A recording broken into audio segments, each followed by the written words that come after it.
Buenas noches. Hoy vamos a tocar dos variables importantes para la economía colombiana, que son la tasa de desempleo, la tasa de inflación y qué efecto están generando estas dos variables en el Producto Interno Bruto. También es importante que conozcamos un poco acerca de algunas políticas monetarias que el gobierno ha implementado con el fin de equilibrar esta economía. Dentro de una política tenemos la política monetaria, que consta de 3 instrumentos y se basa en regir la cantidad de dinero circulante a nivel nacional. Dentro de la política monetaria están los instrumentos de la tasa de intervención, que tiene que ver con las tasas de interés que impone el Banco de la República a las entidades bancarias, y estos a su vez a los ciudadanos para poder disponer de dinero a través de créditos. Eso se maneja a través de medidas contractivas, que son pues el aumento de las tasas de interés para que sea menos la cantidad de dinero circulante, y una medida expansiva cuando hay, digamos, en este momento una crisis. Las tasas de crédito pues son un poco más bajas, para que el dinero circulante sea mayor. También se maneja el encaje bancario como otro instrumento de la política monetaria. El encaje bancario básicamente es la cantidad de dinero o disponibilidad de dinero que coloca el Banco de la República a las entidades bancarias para que de esta manera pues ellas tengan que ofertar a los ciudadanos. Igual se maneja una medida contractiva y una medida expansiva dependiendo pues la circunstancia de la economía. Si hay mucho dinero circulante, pues se maneja una medida contractiva con el fin de que pues los bancos tengan menos dinero disponible en caja para poder generar préstamos. Y si requieren una medida expansiva, es decir, que hay poco dinero circulante, pues hay mayor disponibilidad de dinero en caja en los bancos para que así de esta manera puedan generar mayores préstamos. Y otro instrumento de la política monetaria son las operaciones de mercado abierto, que consiste en la venta de títulos o bonos con el fin de recaudar dinero para poder poner a circularlo de igual manera. Y ya pues cuando se requiere la devolución de este dinero, lo que hacen es simplemente devolver estos TES, las personas que lo hayan adquirido, y se les devuelve su dinero de acuerdo a su compra.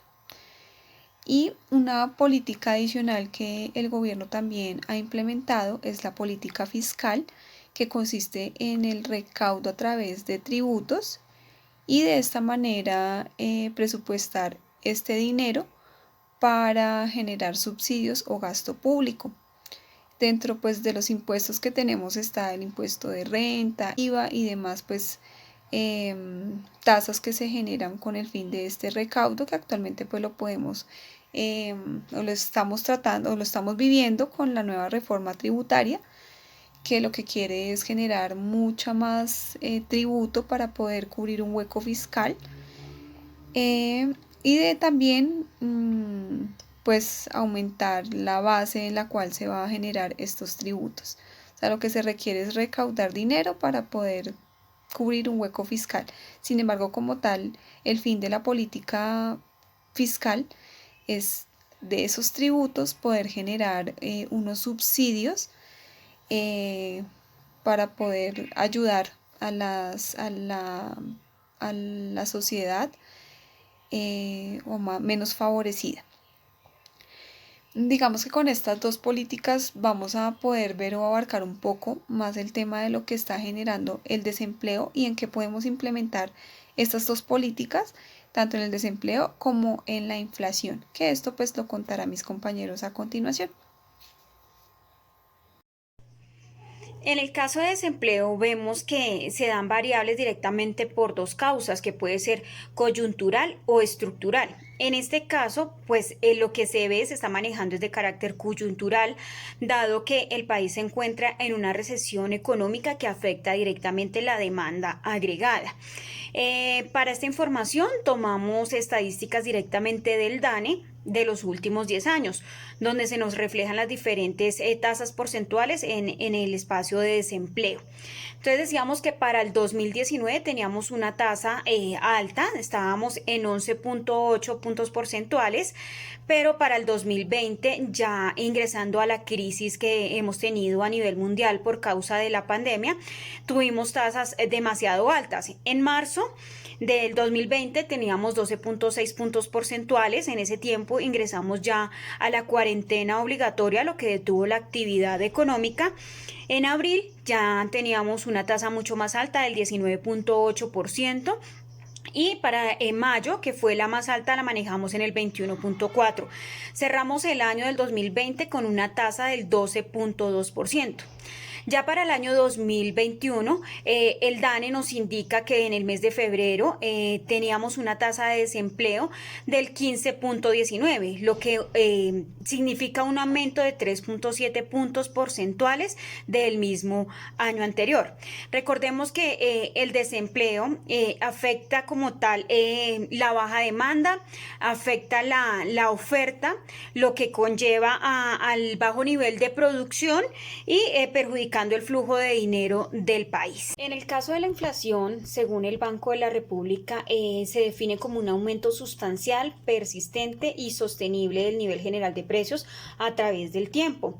Existen algunos razonamientos donde según los cuales la inflación tiene cierta capacidad de promover el crecimiento económico, básicamente en aquellas economías que muestran los niveles bajos de ingresos y por lo tanto una baja capacidad para generar ahorro que permita generar inversiones e incrementar el empleo y en general pues para la actividad productiva.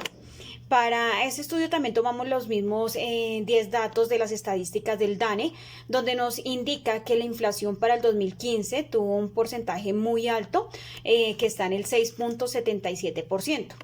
Ya para el 2020, por el tema de la pandemia, también cierra con puntos porcentuales del 1.61 en la tasa de inflación.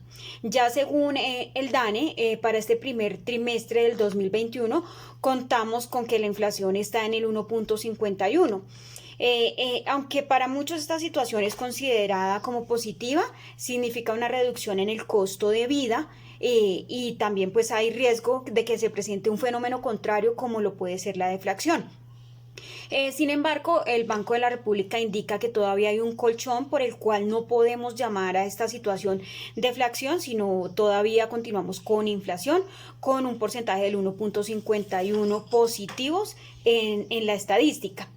La inflación baja en términos generales es buena y significa una reducción en precios y en el costo de vida y un aumento pues para el poder adquisitivo.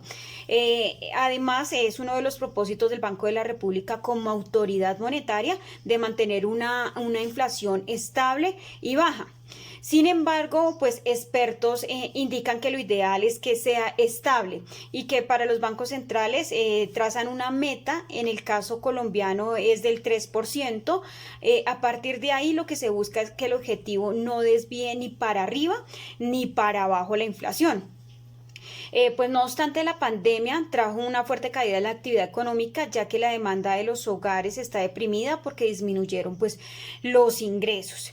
Directamente el comportamiento de la inflación podemos tener dos determinantes que son súper significativas, que es la tasa de depreciación externa. Esta depende como tal del valor del dólar y del precio del petróleo, lo mismo que también de la brecha del PIB, dado que tanto hogares colombianos como el gobierno pues hicieron una disminución en la actividad económica y una disminución como tal de la demanda agregada. Para esto es importante que el Banco de la República mantenga su tasa de interés que está manejando desde el 2020 del 1.75% para que todos los colombianos que de pronto requieran formar empresa o sacar créditos puedan sacarlos a una tasa de interés mucho más baja. Para estos dos casos manejamos como tal la curva de Phillips, donde se muestra la relación que se tiene entre el desempleo y la inflación, que esta relación es totalmente inversa. Quiere decir que si la inflación disminuye, la tasa de desempleo aumenta. A corto plazo podemos ver que la demanda aumenta, la producción sube y obviamente baja el desempleo. Como la demanda es mayor que la oferta, los precios suben y a esto le vamos a llamar inflación. Si lo miramos a largo plazo, la oferta y la demanda se ajustan, lo que representa un desplazamiento hacia la derecha en la curva de Phillips, y es donde se encuentra la tasa de desempleo natural, que esta ya no va a afectar como tal la inflación. Esta curva con este desplazamiento ya encuentra un eje vertical directamente en esta curva, que es lo que nos refleja que está en la tasa natural de desempleo. El Producto Interno Bruto PIB, como medida del valor de la actividad económica del país, se ve afectado directamente a causa de la propagación del COVID-19 y a causa de las medidas de aislamiento que ha tomado el país. Según el DANE, el PIB para el 2019 estaba en una tasa porcentual del 3.3%. Para el 2020 ya da un giro completamente, donde queda en una tasa que decrece en el 6,8%. puntos porcentuales. Las actividades económicas que se contribuyen al decrecimiento como tal anual son el comercio al por mayor y al detal, la reparación de vehículos, alojamiento y servicios de comida, que decrece el 15.1% y que contribuye con el menos 3 puntos porcentuales a la variación del valor agregado. Esto lo tomamos según el DANE del 2021. Para un mayor crecimiento del PIB es indispensable el mayor consumo y la mayor capacidad de adquisición de las personas. Por esta razón es importante que el Producto Interno Bruto crezca, lo que quiere decir que también conlleva a mayor cantidad de empleo. En nuestro informe se pueden validar las diferentes estadísticas y gráficas hechas con los datos del DANE, lo que nos lleva a tener una mejor información y más clara referente a los temas tratados. Buenas noches. Análisis del cálculo porcentual. En términos económicos, Colombia actualmente se encuentra en un proceso de recuperación a partir del segundo trimestre del 2018. La economía colombiana ha comenzado a recuperarse, proceso que continuará en los próximos meses y años. La tasa de crecimiento actual es levemente superior al 3%, lo que se atribuye a un buen desempeño del consumo y la inversión. Sin embargo, una tasa impositiva del 3% no es suficiente. Está muy lejos del crecimiento de largo plazo que quiere conseguir Colombia, que es del 4 al 4.5%. El motor de crecimiento económico fue el consumo y la inversión.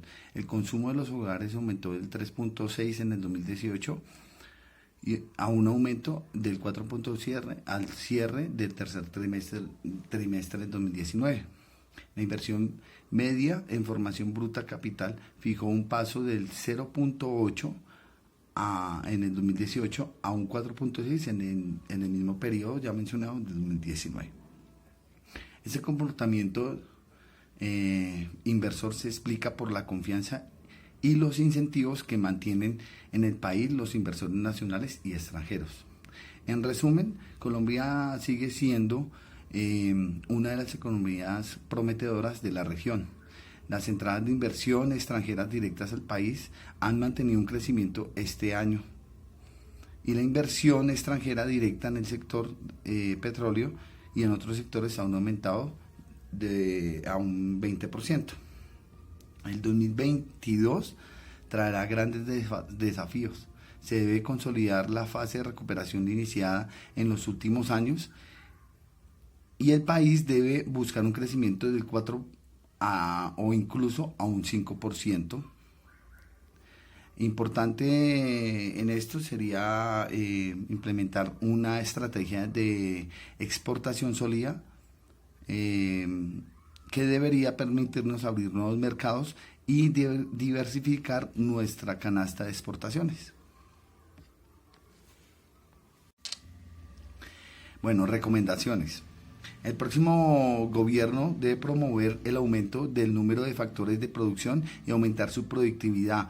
En el ámbito laboral debemos seguir avanzando en una reducción del trabajo informal, teniendo en cuenta que la productividad es de un 50% menor que en el mercado formal. es necesario seguir reduciendo los costos laborales no salariales y reducir los incentivos para permanecer en el sector informal. También es fundamental aumentar la participación de las mujeres en el mercado laboral, que ahora es 20 puntos menos porcentuales, más bajos que la de los hombres. En el campo de la inversión es necesario lidiar con condiciones que restringen las actividades comerciales, como altas tasas impositivas y costos de capital excesivos.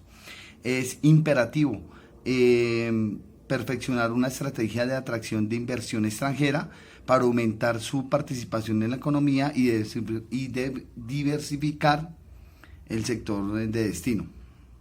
Colombia debe impulsar un crecimiento económico manteniendo una estabilidad económica con una inflación controlada, reducir la deuda externa y asimismo optimizar el gasto público. Este crecimiento se producirá tras la caída del Producto Interno Bruto provocada por la pandemia coronavirus en el 2020. Según diferentes previsiones, la epidemia se situará entre el 5.5 y el 7.9%. La revolución digital es importante, ya que la pandemia ha acelerado la transición del país hacia un mayor grado de digitalización y ha dejado en claro que la conectividad es esencial para el trabajo, la educación y la salud. Por eso es recomendable que Colombia siga creciendo en la parte de digitalizarse. En Estados Unidos y en Europa el 40%, hasta un poco más, de personas que son empleadas trabajan desde sus casas en home office. Y lo mismo los estudiantes tienen un 60% de asistencia virtual. Entonces, por eso recomendamos que Colombia debe seguir creciendo en términos de digitalización y de la transformación a la era digital.